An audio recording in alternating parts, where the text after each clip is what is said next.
Hello and welcome to WJTS in.form. I'm your host, Bill Potter. Joining me in the studio is Jan Dougan. She is the Extension Educator for Purdue Extension, the DuBois County office. And Jan, it's always a pleasure to have you in here as we talk about a multitude of things.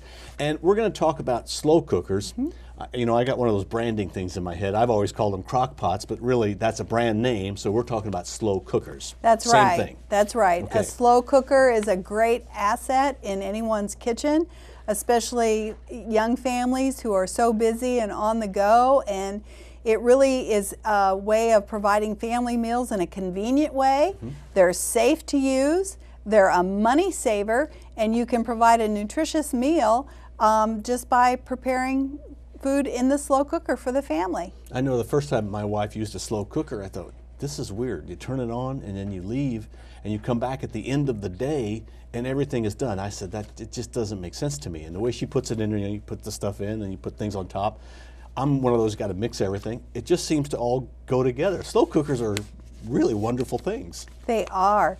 One of the things I want to share with the viewers, if they haven't discovered these yet, they're also new on the market, and these are available at any of the mass merchandisers or any of the local grocery stores. They're called slow cooker liners, and what they are a plastic liner that you can put into the slow cooker before you add ingredients into your slow cooker, and they're heat resistant, so they're not going to melt. You're not going to have any issue with them, but then cleanup is so much easier. Yeah. So you can take your food out of the slow cooker, and then when you take that bag out of the slow cooker, you have a virtually clean inside of the crock that's in the slow cooker. You still need to wash that after preparing, but it's not the messy cleanup that you might have had earlier. Another thing that viewers can do is that if you don't want to purchase those bags for easy cleanup, if you take a cooking spray and spray the inside of your slow cooker prior to adding your ingredients, that will help make cleanup a lot easier also. So those are two tips I wanted to be sure to share with our viewers today, because you know, cleanup, we want to make cleanup quick and easy to encourage people to cook. Well, the meal is really quick. It's not quick, but it's easy with a crock pot. It takes planning. You have to plan ahead. We want to caution viewers that it is not advised to put anything frozen into the slow cookers.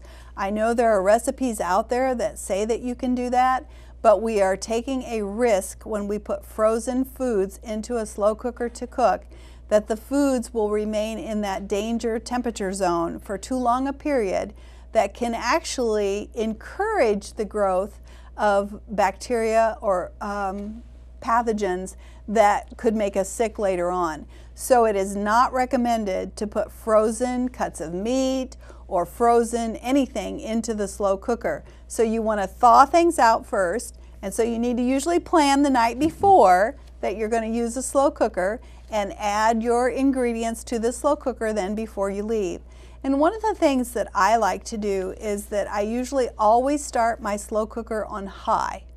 So if you have multiple settings on your slow cooker, you want to start on high. So I go into the kitchen in the morning, prepare my slow cooker, add my ingredients, put the lid on, turn it on high, go finish getting ready for the day, and then come back, and before I leave the house, then I turn it down to a lower setting to cook the rest of the day, because usually it's 10 to 12 hours that you're going to have a slow cooker on by the time you start the slow cooker before you have mealtime later that day.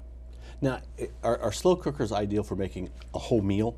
Yes, so they're you great. Just kind of put everything in there. Yes, you can put your vegetables and foods on the bottom, then you add your meat on top, and then you usually add up to 1 cup of liquid, usually not more. A half a cup is usually sufficient to add to that. So you want to layer the foods in the slow cooker. I also want to caution viewers that you should not fill the slow cooker completely full. 2/3 to 3/4 full is all you should, the amount of ingredients that you should put in your slow cooker, so that we can get to a safe temperature through the center of the foods that are in there in an appropriate time period to prevent any foodborne illness. Okay? Now, they just seem interesting to me that they just all day sit there cooking. And it amazes me in two ways. One is that everything gets cooked right, and then the other thing is that it doesn't overcook. Right. Well, you're using a very low temperature. You're using liquid, so you're more like braising the foods. Lifting the lid is a no-no when we do slow cooker, because when we lift the lid, that adds cooking time to the slow cooker use. So you don't want to add the lid a lot. I mean, every now, if you wanted to lift it once or twice, that's fine, but it does extend the cooking period when you lift the lid. One of the things I also wanted to share with viewers is I discovered some instructions, which I have here with me today, on testing your temperature accuracy of your slow cookers. Sometimes I get calls in the extension office from individuals who have an older slow cooker and they're wondering if it's still safe to use. And so I've discovered this test that you can do at home to determine whether your slow cooker is heating properly or not. Okay. So the first thing you'll want to do is to fill your slow cooker 1/2 to 2/3 full with water. Okay? Then you want to heat the slow cooker on low, or if you have one of the new fancy units, it's about 200 degrees Fahrenheit on those digital units. And you want to do that for about 8 hours. So this is something you're going to want to do on a Saturday or a Sunday when you're about home, or if you know you can be back home from work within 8 hours. And then after that, you're going to check the water temperature with an instant read thermometer. And the reason you need to use an instant read thermometer is because the temperature is going to drop rather quickly when you open the lid. The water temperature will drop rather quickly. And it could drop as much as 15 degrees when you open the lid. So the water temperature should be 185 degrees to 200 degrees on that digital thermometer. So again, you're going to fill your cooker, your slow cooker, 1/2 to 2/3 full of water. You're going to put the lid on. You're going to set it on low. You're going to leave it on low for 8 hours. Then you're going to take your digital thermometer and you're going to insert that into the water to see what the water temperature is. If the temperatures are below 185 degrees, your slow cooker is not heating food high enough or fast enough to avoid maybe possible food safety issues. Okay. So it's probably time to get rid of that slow cooker, and I would strongly recommend that you not take it to St. Vincent's or give it away. Because you know it's not working. Because it's not working. It's Right. not safe. And I know we have a habit of we don't want to get rid of something because we think we might be able to use it some other way.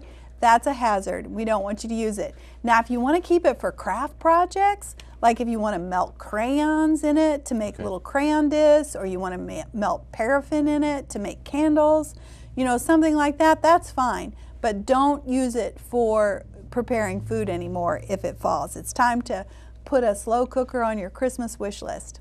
Yeah, now, slow cookers, you can make pretty well anything in it. Oh yes. Soups, what's the best way to get a recipe? I mean, I know the slow cooker will come with recipes, but I guess online through the internet? Yeah, there are several sites that have great, the companies that manufacture the slow cookers, you could go to their websites, they have excellent recipes.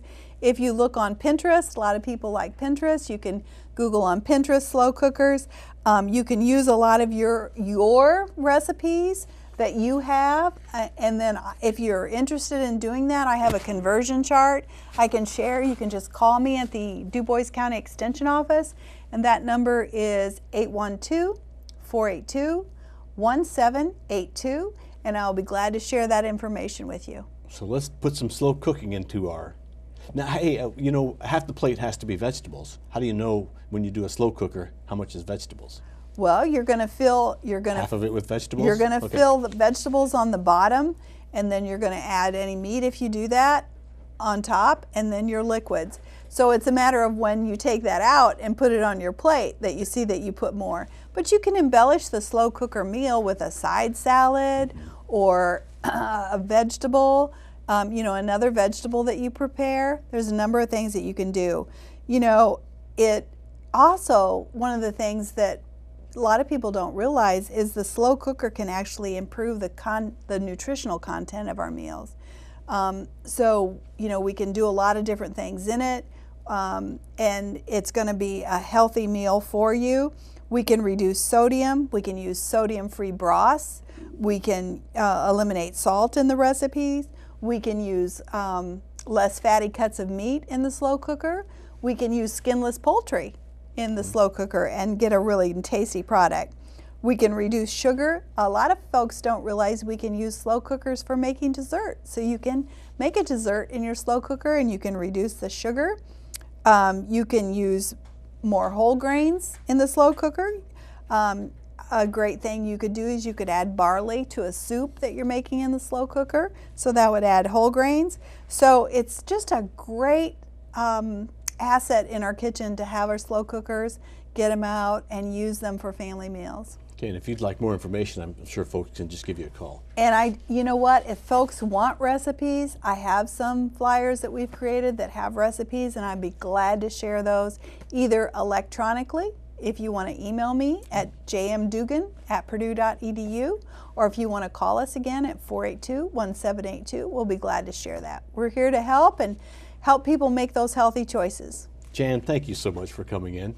Slow cooking sounds like the way to go, especially as the weather turns cooler. It's a great way to make a nice warm meal without a whole lot of effort. Our guest has been Jan Dougan. She's the Extension Educator for Purdue Extension in DuBois County. We thank her for being with us, and we thank you for watching 18 WJTS. We are local people watching local people.